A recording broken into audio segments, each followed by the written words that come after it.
Hello YouTube, VG Time here. Bring you another deck profile, this time for Set 9 Android 17. I think he's a really amazing leader. I'm just going to go over his effects real quick. The first effect on the front side is when he attacks the leader card, you get to draw a card. So that way you get cards on the front side while pressuring your opponent. Then he has an Activate Main once per turn, where you could discard a Universe 7 card, battle card from your hand, or actually just a Universe 7 card from your hand to draw a card. So it allows you to cycle through your deck pretty quickly. And then his Awakened condition is that when you're at 4 life, you could turn this card over and tap an energy and draw a card. When he's on his backside, he becomes Android 17 Universal Guardian. He has an auto and 2 Activate Mains. The auto allows him to attack anything and draw a card like most original leaders are. And then he has the first Activate Main once per turn. You pay a red and a blue. It allows you to choose one of your opponent's battle cards and return it to their hand.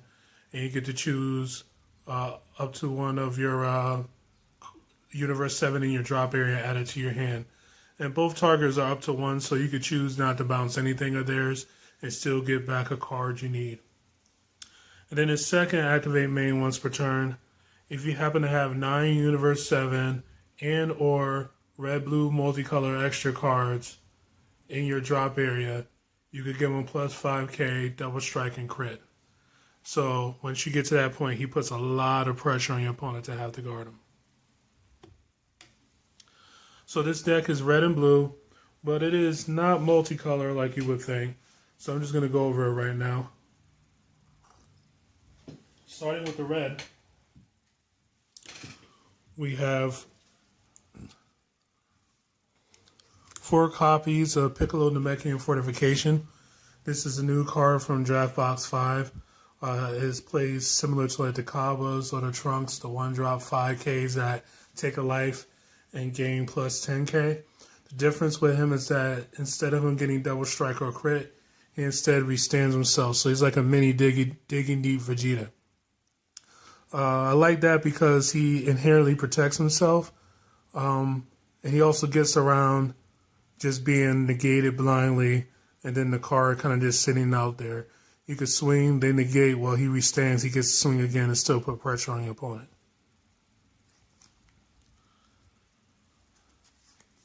Then I played 3 copies of Android 17 Rebel Reinforcements. He's a negate. Counterattacks when he negates the attack, comes into play, and bring back a 1-drop red battle card. The only target for it is this Piccolo.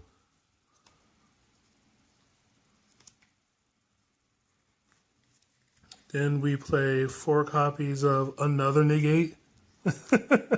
Super Saiyan Vegeta Blast Barrage. He's a counterattack. He has a permanent that if you have 4 or more extra cards in your drop area, you get to pay him for 1 energy.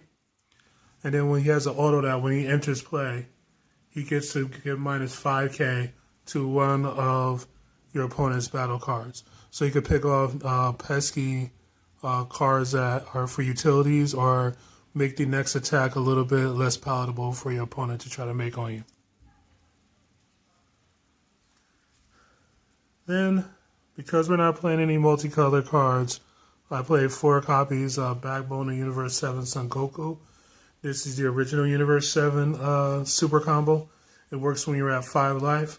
This deck kind of want to keep his life total high and awaken when it wants to, using the Piccolo. So use these to try to keep yourself at around 5 until you want to start going in.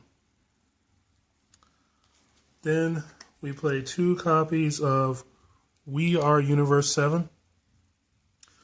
This card is actually pretty amazing. It searches just about every battle card in my deck because it has 2 abilities actually. You get to choose 1 Universe 7 from your drop area and add it back to your hand, which is very significant. And then you also get to choose, or you get to choose up to 1 Universe 7 card with an energy cost of 4 or less from your deck, add it to your hand, and shuffle your deck. So it searches most of the cards in the deck, and if you need something utility-wise in the drop area, you can always just get it back, especially since your leader cycles. Next, we go to the blue cards. We play 4 copies of Roshi Negate. So, 1 drop, counterattack, negate the attack, comes into play, 5k. So far, we're up to 11 negates in the deck. Then, we play one of my favorite cards in set 9 that goes in this deck, Piccolo Namekian Lineage. So this Piccolo right here has blocker and has a permanent that it costs 2 less to play if you have 4 or more extra cards in the drop area. So he's a 1-drop 15k that also happens to be a blocker. Great card. Then the finisher of the deck. I was looking for a finisher for this deck and it took me a while because, you know, a lot of people use this leader with Gogeta 7 and Gogeta 7 is a perfectly fine card. But if your opponent draws back the right card and if a whole bunch of other random things happen, it's not necessarily great. Especially if you're not giving it like critical and triple attack like the Shenron decks we're doing. So the card I chose to work with instead also comes from Draft Box 5, and that is Android 17 Turning the Tide. This card is stones. If you get to 7, which is why we play such a high negate count, so that we could try to get to those later turns in the game, and why we put the effort forth in protecting our life totals, he comes into play and he has an auto that says both you and your opponent shuffle your hands into your deck, and then your opponent shuffles their graveyard into their deck. So it leaves your opponent with no hand, no drop area to work with.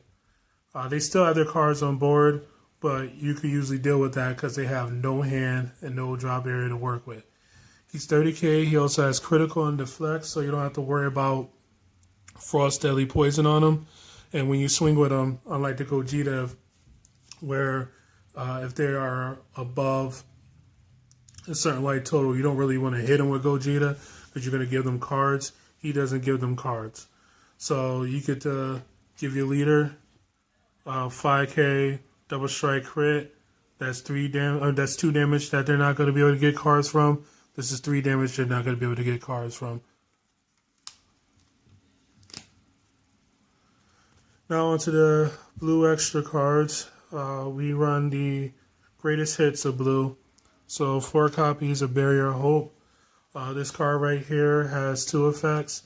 One, you can has an activate battle that you can play for free, where you just give your leader card or your battle card a 5k boost by just, sending it to the drop area. And then he has a activate main where you could pay 3 for, which allows you to return a battle card to his owner's hand, ignoring barrier, and draw 2 cards. So if they have something down there that's kind of annoying, but they cheated into play, like the EX Evolved or Successor or whatnot, you can just pay 3, play this, bounce it to the hand, and draw 2 cards. The next, of course, is 4 copies of Senzu Bean. Senzu Bean is good.